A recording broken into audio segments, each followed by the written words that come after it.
So my friend, Jacob White, is a film industry expert, went to NYU Film School at New York University. Am I getting this right, Jacob? Came to Ely, owns a business, White Pine Productions, has lots of exposure to the town through Northern Tier Boy Scout base, even though Jacob is from Tennessee.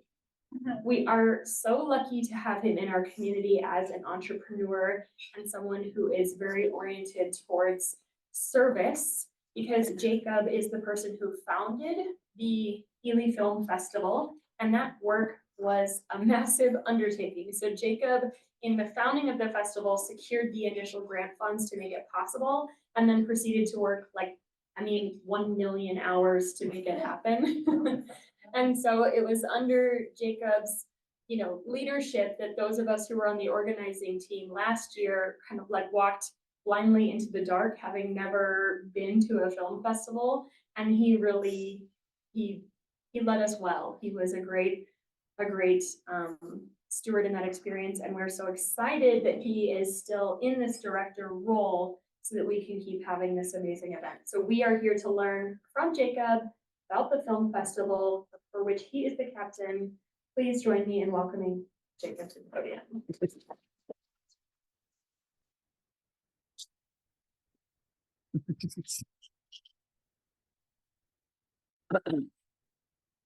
Thank you, Lacey. Hi, everybody. Can you hear me? Yeah. So believe it or not, I don't love public speaking. I get super nervous, and I've been nervous about this for a couple weeks, but it's really reassuring to see so many friends in the audience. So I think we'll be just fine. Thanks for having me, Lacey. 2 years in a row now to talk about the film festival. And wow, we've come a long way since we started that last year, haven't we? So, and I want to thank each of you, because I know there's a lot of our pass holders in the audience who are our biggest supporters in purchasing, the festival passes, attending as many movie screenings and showings as you can, and just being engaged with the work that we're doing and the movies that we're showing, and recognize that it's more than just watching movies, that there's a lot of value to what we're creating here. So thanks for being here, and thanks for supporting the festival. When I started thinking about what to talk about today, one thing that came to mind is kind of how media works in our culture. And I'm not a professor, so I'm not going to give a great lecture on that. But I just think it's interesting to, and let's see if I can pull my screen up here. You guys see the screen okay there? I think it's interesting that 6 corporations own almost all of the media that we consume. And we've probably all heard about this before. So just to kind of, oh, you're not seeing this screen here. Resume share, stop share. Share screen. Can you see that? Yeah. So I don't even know who Sumner Redstone is, but apparently he's worth $4.6 billion. Is anyone in the room worth $4.6 billion? Yeah, me either. Wouldn't that be cool? Right. That's right. Priceless, I would say. All of our livelihoods are. So I won't spend a whole lot of time here, but there's just an infographic of all the different corporations owned by national amusements, television and film, print, video games, internet. And then you look at the CEO of Disney, worth almost 45 million. All the different channels, ABC, ESPN, Disney, that, Lucasfilm, Marvel, et cetera, that Disney's become quite the conglomerate in the past, 5 or 10 years, even down to Vice News and Walt Disney. Can you imagine? A lot of print corporations too that are under Disney, and even some video games. Time Warner, of course, owns a lot of our HBO and some of our cable network stuff and CNN news outlets. The CW, Warner Brothers is a huge one. Hulu. so just to kind of show the impact that such a few small group of people have on the media that we're even able to have access to in our society, I think is really interesting and really striking, and a cool place to start from, because in my view, the independent film festival sort of is almost in contrast to that, right? Like if our kids only have a chance to watch what's on Hulu and what's on Disney and Netflix and things like that, it's saying there's not some great entertaining content out there, but how cool to connect people with stories that go a little deeper than just entertaining. And so it brings me to ask the question of like, what kinds of stories do we celebrate as a society, and what kinds of stories are we drawn to? Why are we drawn to stories, and specifically movies? So I kind of wanted to open it up to the audience. A few people want to be brave, and like, why do you go to the movies? I'm kind of curious what people's answers may be. Does anyone want to be brave? Yeah, because there's nothing on TV. There you go. I go to the movies to support Ely's Historic State Theater, which I think is a wonderful venue we have in town. Thank you. And we really wouldn't be here without the really the visionary leadership of our theater board, and so many people who have volunteered through the state theater to bring it back to life. Really, as I'm sure many, if not all of you know, the theater shuttered in 2007, I believe, and just really kind of lost a wonderful resource for the community during that time, to have our main street have stores that aren't open, and in a big theater like that that's dark. I think I said this last year, but I very vividly remember the first time I ever visited Ely, and it was 2010 for a trip through Northern Tier, the trail maintenance program there. And I remember our bus drove up from the Twin Cities from the airport, and I think went the back way to get into town. And then we rolled up the hill, and I saw the marquee, and I was like, wow, this is so cool. Where am I? And I also link that memory with seeing a Jeep Humvee with a big machine gun mounted on the back, coming right down. Where am I? And I just came to like fall in love with Ely and the surrounding area, and so many wonderful people here. And so I live here now. I own a business and a house, and I think a lot of people have similar stories of how they came to be here. And so maybe that's TMI, but who else? Why do you go to the movies?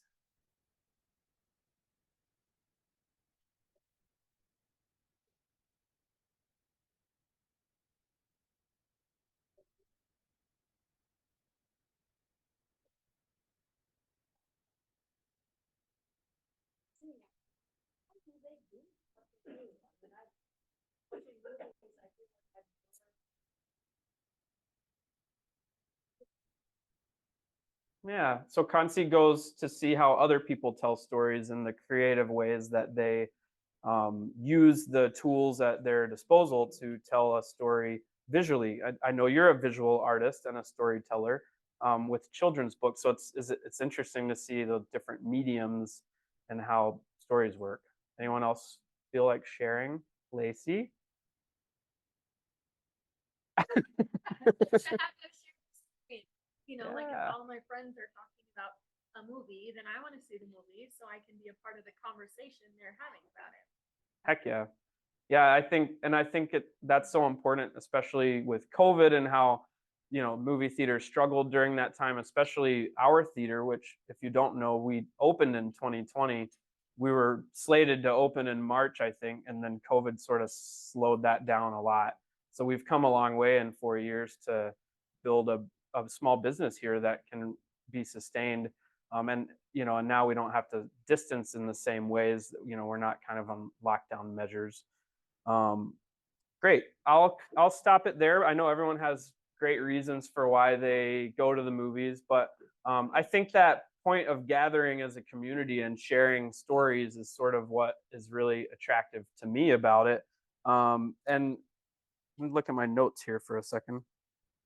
And so again, prepping for this, I did a count for the film festival specifically, and 37 of our 70 films that we're playing in just a couple weeks here are nonfiction films, and then the rest of them are fictional stories or creative artwork that might be based in truth, but are made up stories. But what I think is interesting about nonfiction versus fiction is that any good story is trying to get at some truth, right?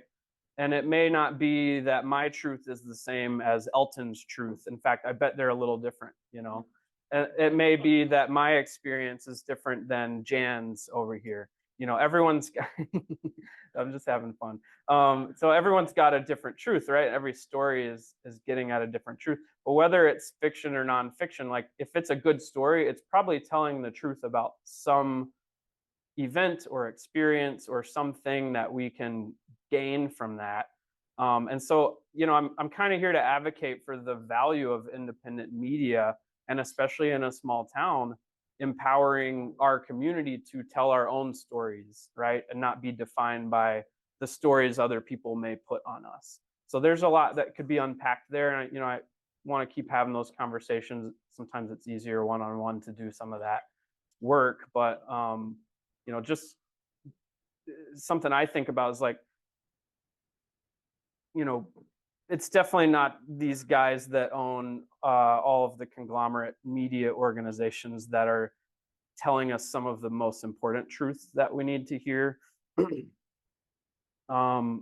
It's independent journalists and media makers who are out on the front lines in Ukraine or in Gaza that are showing us what is actually going on in the world outside of our bubbles, right? So, and it's not a value judgment, right? Everyone holds their place, but I want to kind of hammer that home, the value of the independent media piece. So, so thank you for your time. Let me wrap up. No, I'm just kidding. But I do want to show, have a nice visual aid here of our festival guide. And I was able to pass some of those around. I don't have enough for everybody in the room today, but we've got them kind of scattered around town. You can pick them up at the theater. And we actually, thanks to the Ely Echo, I think we printed about 1,300 of these newspapers. And most of them have been distributed all across, mostly the east side of the state, from Grand Marais all the way down to the Twin Cities, over to Grand Rapids, Duluth, and everywhere in between just about, thanks to a lot of volunteer couriers, some of whom are on our theater board, and other people that just wanted to support this mission. But we'll have a couple hundred copies at the festival for people to pick up. And then if you want to grab a copy beforehand, they are at the theater, or you can take one home today, but you may have to fight with someone over who gets to keep it. I'm just joking, of course. I hope no fisticuffs, please. We don't want to overstay our welcome. So the festival guide is kind of a all-in-one look at what we're offering at the Ely Film Festival. On page 2, you can see all of our lovely sponsors. Of course, Boundary Waters Connect, the Ely Echo, Ely Folk School, the Grand Ely Lodge, Northern Lakes Art Association, Ely Winter Festival, Wawate Programs, Tofty Lake Center, and Wintergreen Dog Sled Lodge, as well as other Golden Globe and Emmy sponsors. And just thanking the team and all of the foundations that have given us support to do this. So take a look at that and be sure to thank the people that that are involved with each of these organizations. And I'm sure you'll see some names of individuals in town that have put a lot of effort into this event. It's really a labor of love, and none of us is probably being paid what we're worth hourly to make it happen. But that's sort of part of the beauty of organizing events like this here in Ely, is people just want to see it happen and see something beautiful co-created. So I'm going to skip ahead to pages 6 and 7, which I can only show one at a time here. This year we wanted to do kind of at a glance how to curate your own festival experience. A lot of the feedback that we got last year is there's just too many movies to choose from. How am I supposed to know which one to go to? And it's tough. I guess I've only been to a handful of film festivals outside of like student film festivals over the years, but it's always so hard to decide what movie should I go watch. And you get a little better over time at realizing, well, maybe the opening night film or the Friday and Saturday night feature film slots, like maybe there's something to that I should look at. We know it's after people get off work, and we know it's that sort of prime time slot for going to be entertained or perhaps educated and informed, or given a different and new experience. So that's always a good place to start, is like, all right, what are those big tentpole films that I know I want to go see? If it's 40 Below, the toughest race in the world, Saturday at 7 p.m., you better get your ticket today, because I think there's only 10 left. Thanks to all our pass holders. But maybe it's maybe you have kids and you want to see a family-friendly shorts block. So we've got Saturday morning fun shorts for all ages. And that was kind of a response last year to folks saying, hey, there's not really that much that my kids can watch. Could you guys play something next year that's more kid friendly?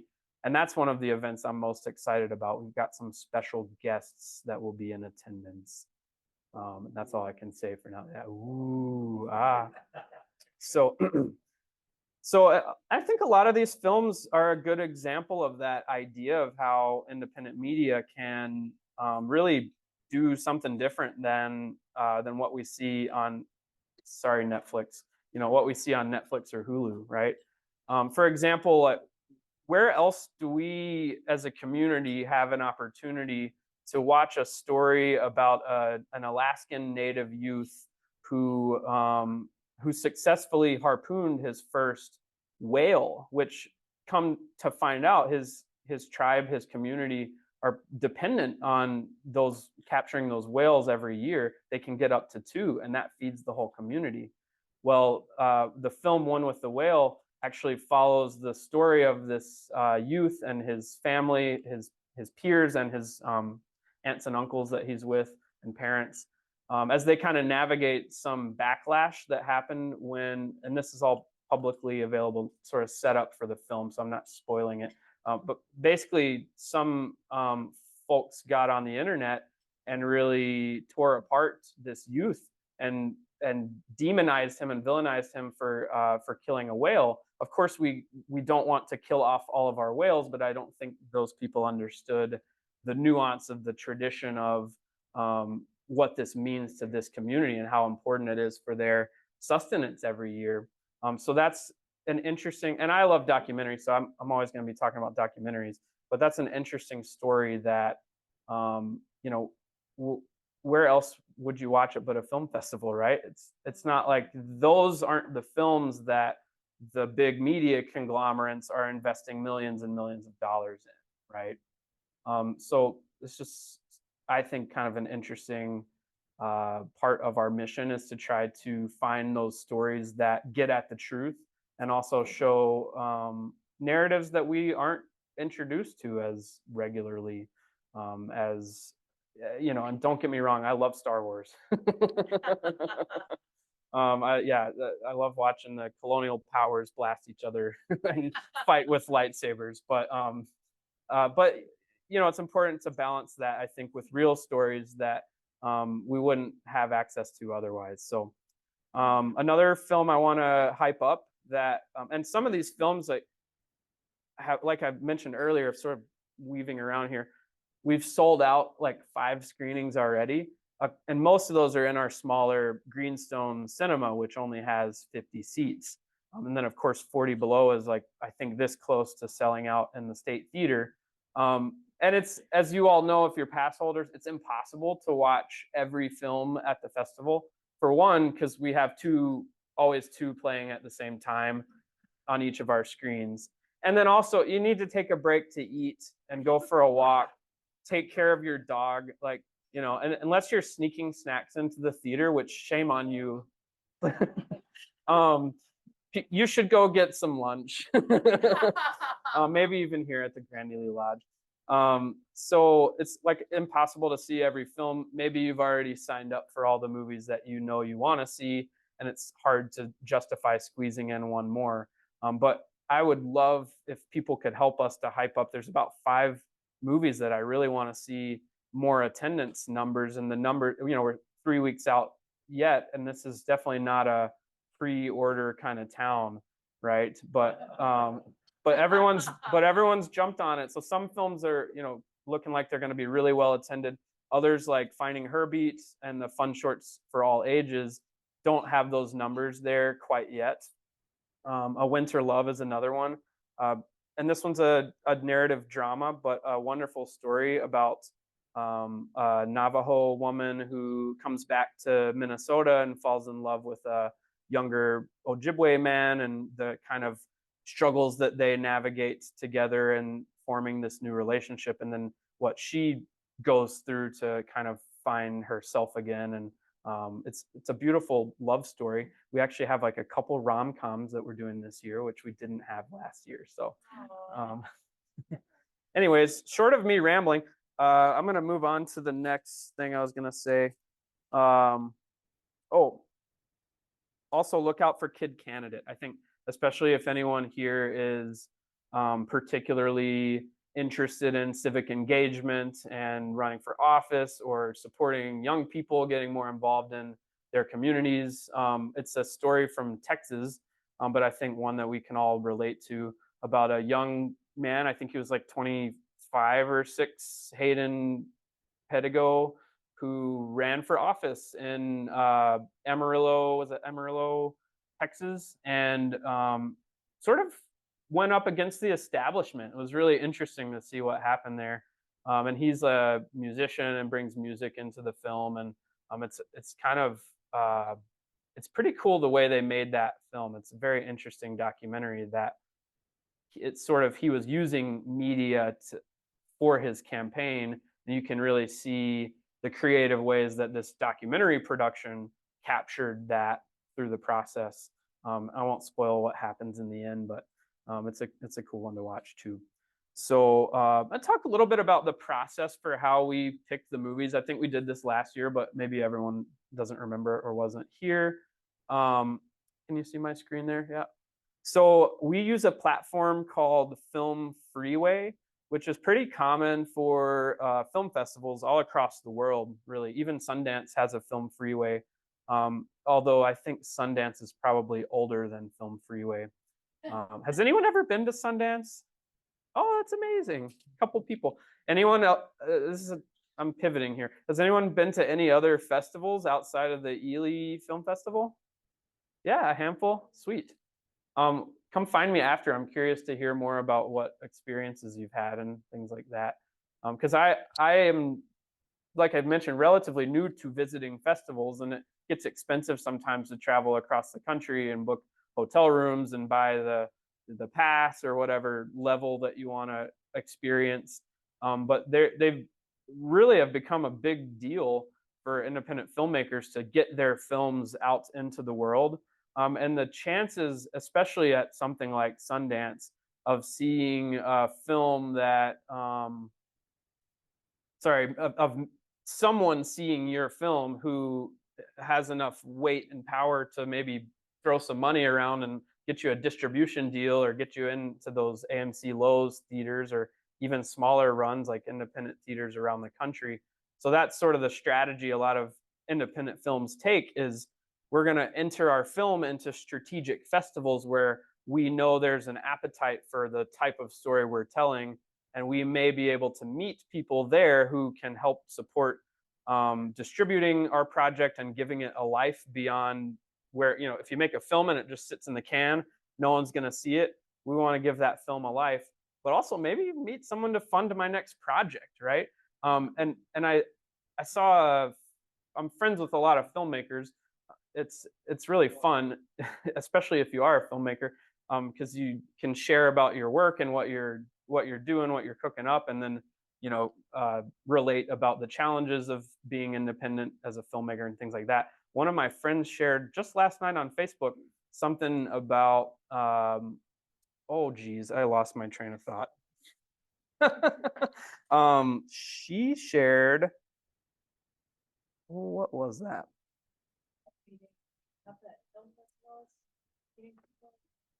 Oh, no, thank you, Heidi. No, it was about the kind of importance of supporting independent filmmakers. And so their film, Minnesota Mean, is the first film that we're playing. Again, where else can you have a chance to watch a documentary about the Minnesota Roller Derby? I know there's others that have been made, but this one is really a great film. Even if you're not a sports person, it shows just the passion that the athletes have and the camaraderie that their team shares, and it's a wonderful film. Which shout out to our local musicians, Chickadee. I'm sure many of you are aware of their work or seen them perform before. So we're opening the festival with a performance by Chickadee, followed by a screening of Minnesota Mean.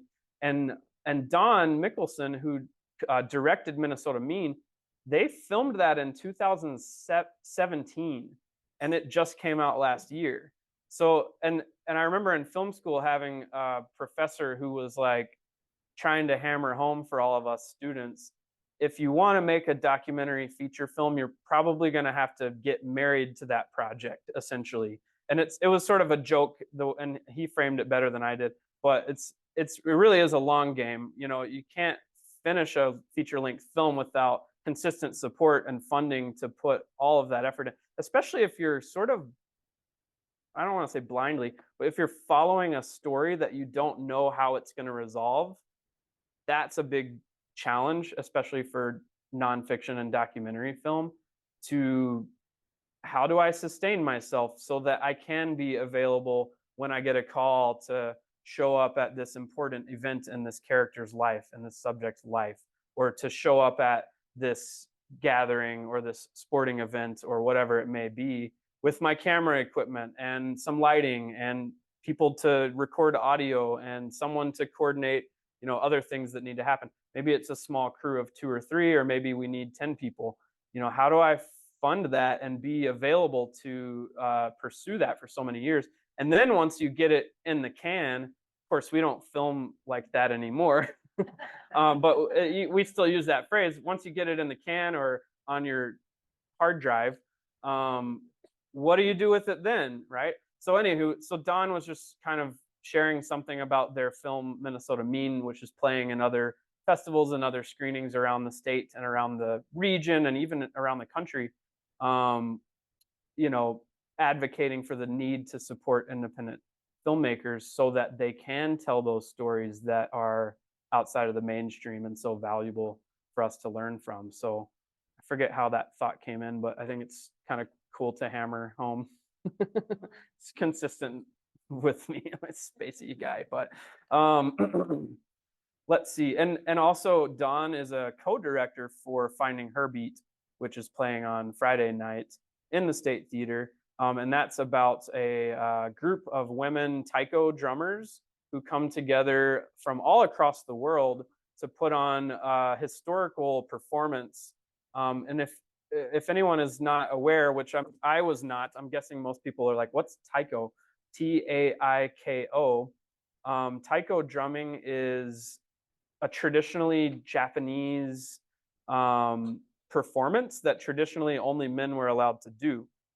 But in this day and age, more and more women performers are getting out there and putting on shows, and that's becoming more socially acceptable among folks who previously maybe said, nah, that's not what we do. I'm sure everyone has different opinions across the world, but I think it's pretty rad to see this group of women come together. And there's 2 based in Minneapolis who sort of help curate and oversee this huge production. And they bring in, I don't know, 15 or so drummers from, like I said, across the world to gather in Minneapolis and prepare their performance and work out all the kinks and then deal with COVID and eventually put on an amazing live show. And the audio alone of just listening, even if I close my eyes and just listen to that movie, sounds so amazing and powerful to hear the drums. But to watch them perform and see it on the big screen. So anyway, I can't shout out Finding Her Beat enough. Here, I'll go to that page. There it is, Finding Heartbeat. So check it out. Yeah, so, and we were talking about the process, right? So film festivals, it's typically a competition. I think the competition isn't as valuable to us right at this point for Ely Film Festival, but there's still some layer of that, like award-winning films will be given some reward.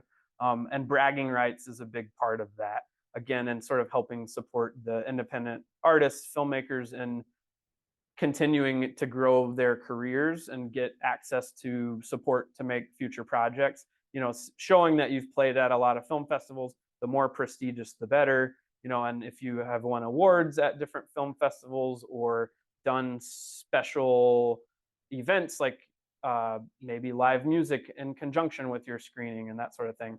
Those types of, it's like kind of like resume builders. Those types of activities can really help to elevate filmmakers and get them noticed and noticed by the right people that can help support their careers. And so it's the task of our screening team, and some of you in the room volunteered for that this year, as well as our program committee, to seek out those films that we think will play well for Ely audiences. I think we've done a really good job this year. If I do say so myself, I think I think we've got an even better program than last year. And Heidi's seen a lot of those. Is there any other screener in the room? I know Jan was one, and Heidi, I don't know if any of the other, Lacey screened some films too. Yeah, so we're working on growing that too, because it's an opportunity. Some people reached out to us and said, hey, I want to be involved next year. Is there some way to join your screening committee? What does that look like?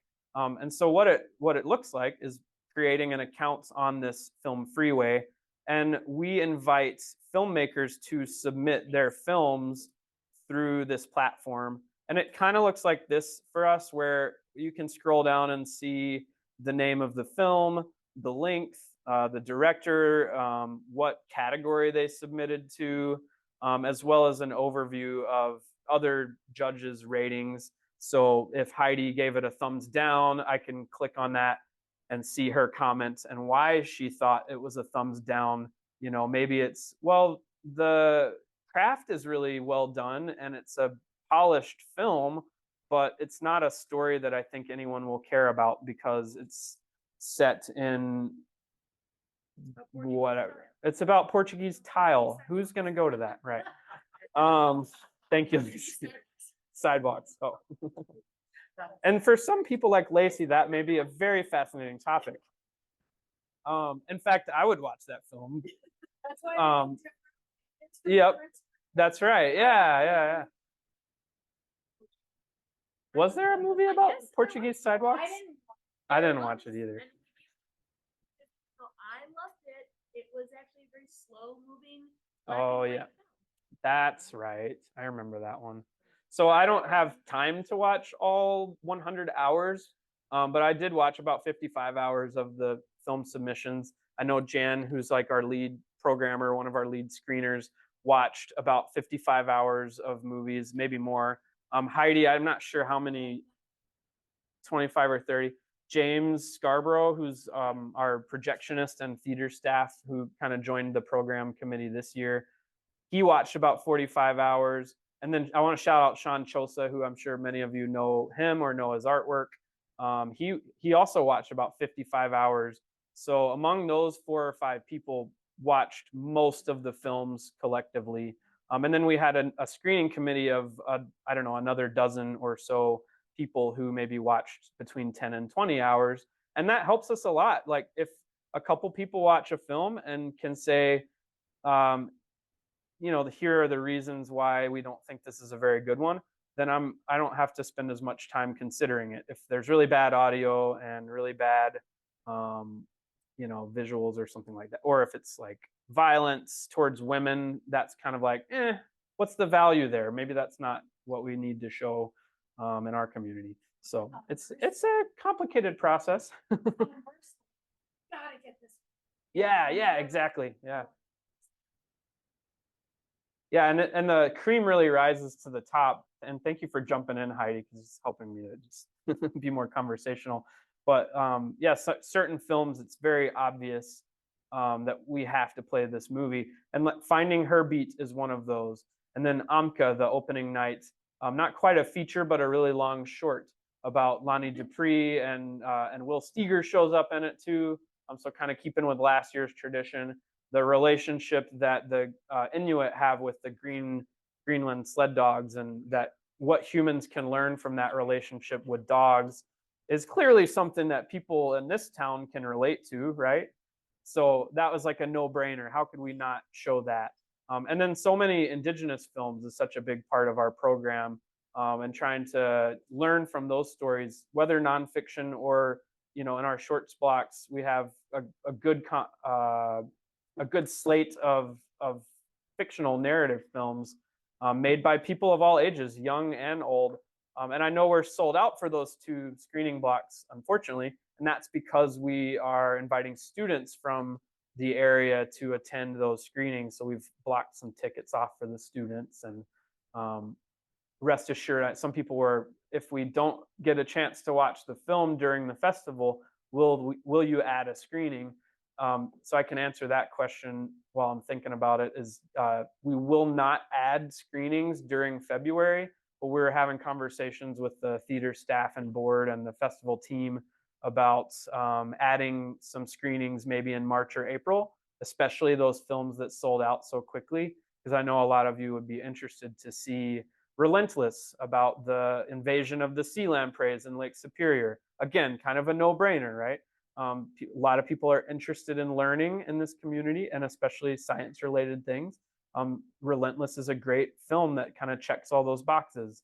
The 2 Indigenous shorts blocks, 40 Below, a handful of other films that, again, we'll have to visit each one and kind of see what time we can set aside, but hope to screen them again in the future. I think I'm close to running out of time here, but I want to make a few kind of announcements while we're on that vein, and then introduce another guest to hop up and say a few words. And I'll hang around afterwards too. I know there's just so much to talk about. So if you guys want to chit chat, I didn't really plan a whole lot of other things today. Just I didn't know how nervous I would be if I needed to go for a ski this afternoon or something. But one big announcement I want to make sure everyone knows, and we will follow up and send some more emails in the coming weeks to our pass holders and supporters. But the festival passes are it's sort of like your early bird in a way. Like you're saying, I want to attend, I want to go to as many movies as I can. And I've seen a lot of your names popping up on multiple screenings.